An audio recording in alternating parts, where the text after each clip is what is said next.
All right, guys, so I was in the Safeway parking lot and the car wouldn't start. This is my wife's car. And it would crank a little bit, but it just wouldn't crank fast and it wouldn't start up.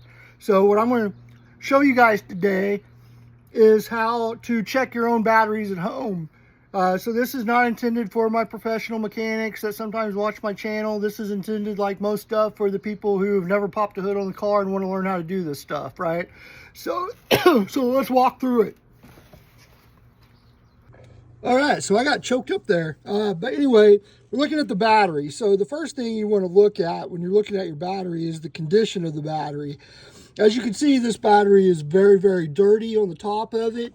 And if you look at the top of the post, you can see this corrosion forming on both, really bad on the positive and getting kind of there on the negative terminal. And what a lot of people think, well, that's just on the top. But if corrosion is forming up there, then there's the potential for the corrosion to be forming between the post and the terminal, which is going to basically cause you not to have a connection between your battery cables and your battery. So there is the potential that that is the problem and not the bad battery itself. So regardless of whether or not it passes the battery test or not, these are getting cleaned up. If it fails the battery test, I want to clean them up and then reconnect them and test it again. But yeah, definitely don't want nasty, dirty battery terminals. They make little battery terminal cleaners that you can go buy at your local parts store that you can use to scrape this stuff off and clean out the inside of the terminal itself, the cable. So, yeah, so that's step one. Look at the general condition, and then always check and make sure your mounts are nice and tight, that the battery hasn't been bouncing around inside the battery compartment. And then the next thing we're going to do is we're going to use my top-down battery tester here to test the battery. I have a lot of tools at home here in my garage that say battery tester, and all those battery testers really do is check voltage, whereas the Top Dawn is going to actually do a battery test for me. And you can get one of these that does the actual battery test. Instead of just checking voltage, it tests the battery itself and see just if the battery is healthy or not. I recommend getting one of these. It's simple to read, easy to use, even for beginners, and it's not super expensive, but it does the job a lot better than those little battery voltage checkers do, because having 12 volts doesn't mean the battery's good enough and is pushing enough amps to start the car. All right, so let's go ahead and get this hooked up and find out what we got going on. All right, so hooking the tool up is relatively easy. You put the red cable on your positive battery terminal and you put the black one on your negative terminal. And if you're not sure which is which on your battery, usually somewhere on the battery there'll be a plus or minus sign. You might have to clean it up a little bit to see them, like I would on this one, but they're there. All right. So the next thing we see is that the Top Dawn battery tester is on. So we got enough juice in the battery to at least turn this guy on. So we're going to go to menu. And there we got battery test, a cranking test, a charging test, review data, language, about. So what I want to do is I want to get the battery test. So I'm going to hit enter. And then it asks me what type of battery I have. Most of you are going to have a regular flooded battery, but you could have some of these. And the way you could tell the difference is that if you see these little caps, like the ones I have on mine, you probably have the flooded battery type. The other types, it'll usually say pretty boldly somewhere up on this label, it'll say AGM or something like that if it's not a conventional. But this one is, so we're going to hit enter again. And then it wants to know CCA, which stands for cold cranking amps. Right here on the battery, you can see it's kind of covered up. The reserve capacity is not what you're looking for. What you're looking for is cold cranking amps, and in our case, it's this 935 right here.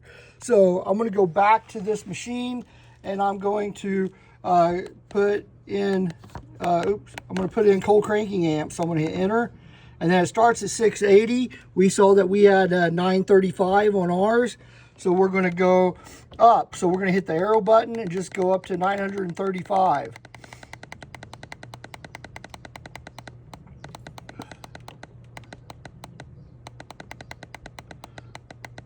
And sometimes you have to click a while to get there. So now I'm at 935. I'm going to hit enter again. and it says power too low, whether to continue testing.